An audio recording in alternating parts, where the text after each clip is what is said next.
International media पिछले चंद अरसे से तवातर से पाकिस्तान तहरीक इंसाफ के बानी यानी कि इमरान खान के खिलाफ लिख रहा है। पाकिस्तान तहरीक इंसाफ के बानी के खिलाफ एक और जो है वो बयान आया है और इसराइल टाइम ने इसे कंफर्म कर दिया है कि बानी पाकिस्तान तहरीक इंसाफ जो है वो इसराइल के साथ जो है रवाबित बढ़ाने के हामी थे और जो आउटडोर जो पॉलिसीज थी वो उनकी मुख्तलिफ थी और जो इनसाइड पॉलिसी थी वो मुख्तलिफ थी। सो इस पर आज तफसीली गुफ्तगू करेंगे और आज की इस गुफ्तगू में हम बयान करेंगे कि कौन कौन से ऐसे अवामिल हैं जिसकी वजह से इमरान खान जो है ऐसा कर नहीं सकते, और इसके साथ साथ डिस्कस करेंगे कि इस बात में कितनी सदाकत है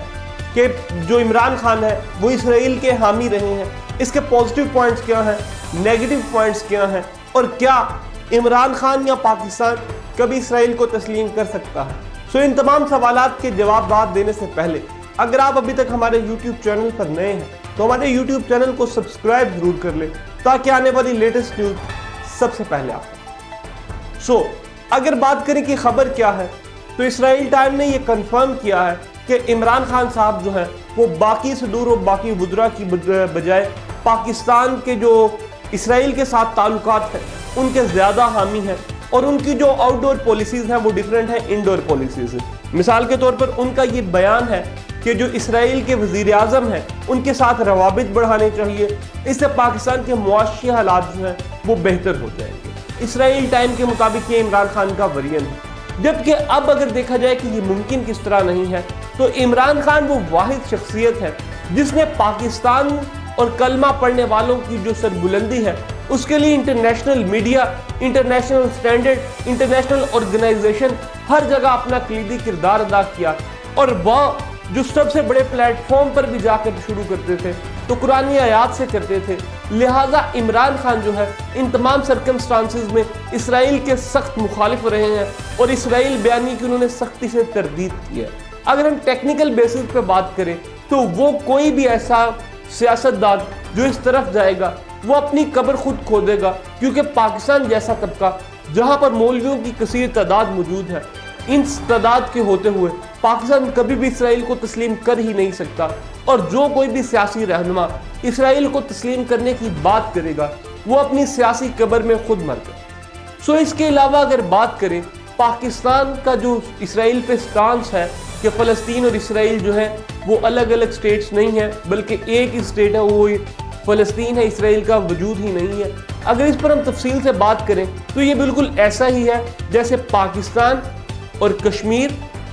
इसी तरह अगर इसराइल और फ़लस्तीन, अगर पाकिस्तान इसराइल को तस्लीम कर लेता है तो इसका मतलब है कि पाकिस्तान कश्मीर का जो अपना मुद्दा है इस पर भी अपनी ग्रिप जो है वो कमज़ोर कर देगा। लिहाजा टेक्निकल बेसिस पे ये भी मुमकिन नहीं है कि इमरान खान को इस चीज़ का इल्म ना हो और इमरान खान इस तरह की बेवकूफ़ी करे और इमरान खान कहें कि हमने इसराइल को तस्लीम कर लिया। सो इसके अलावा जो एक और ख़बर है वो ये भी है कि जो पाकिस्तान की फ़ौज है वो इस चीज़ के हक़ में नहीं है। ये न्यू इसराइल टाइम कह रहा है कि पाकिस्तान की फ़ौज इस चीज़ के हक़ में नहीं है, इसलिए पाकिस्तान की सालमियत के लिए फ़ौज ज़रूरी है। सो अगर आप सारे इस बयान को देखेंगे तो ये सारा बयान जो कल का एक जलसा हुआ है उससे आपको मुंसलिक नजर आएगा। यानी कि कल एक अच्छा पावर शो करने के बाद अब इस तरह के बयानात, और इसराइल टाइम जो है वो उसकी अपना न्यूज़ एजेंसी है, वो जो दिल चाहे लिखे, उसको कोई भी नहीं रोक सकता। और सिर्फ इस बेसिस पे एहसन इकबाल साहब ने जो आज स्टेटमेंट दी हैं, पाकिस्तान में ज़ातियात की सियासत फिर से अरूज पर पहुंच गई है, क्योंकि जो एहसन इकबाल साहब हैं वो यही कह रहे हैं बार बार कि जी इमरान खान जो यहूदी एजेंट है, ये है। इस पाकिस्तान मुस्लिम लीग नवाज में एहसन इकबाल का जो रुतबा है वो अरसलू का, वो एक पढ़े लिखे शख्स है, लेकिन इस तरह की बातें करना और इस बातों को बेस बनाकर अब वो कह रहे हैं कि हम फजलुर रहमान साहब से भी मुलाकातें करेंगे, उनसे भी बात करेंगे कि आप जो कहते थे यहूदी एजेंट वो बिल्कुल दुरुस्त कहते थे। सो अब यहूदी एजेंट या इस आर्टिकल को बुनियाद बनाकर आइन में दोबारा से तरमीम करने की कोशिश की जा रही है। इंतहाई मज़ाइका खेज बात है, इमरान खान को हर दफ़ा गिराने की कोशिश की गई, कभी उनको जमाइमा गोल्ड स्मिथ, कभी उनको टेरिना वाइट और कभी उनको यहूदी एजेंट कह के गिराने की कोशिश की। मेरे ख्याल से सियासत में ज़ातियात का अमल दखल बिल्कुल नहीं होना चाहिए और इंतहाई घिनौने इल्ज़ामात हैं जो इमरान खान पर लगाए जा रहे हैं। इस बयान की इमरान खान और पाकिस्तान तहरीक इंसाफ को सख्ती से वजाहती बयान जारी करना चाहिए اور اسرائیل ٹائم، پاکستان جب اسرائیل کو تسلیم ہی نہیں کرتا تو اسرائیل کے بیانات پاکستان کے لیے بالکل بھی اہمیت کے حامل ہیں۔ آپ کا اس بارے میں کیا رائے ہے؟ کمنٹ سیکشن میں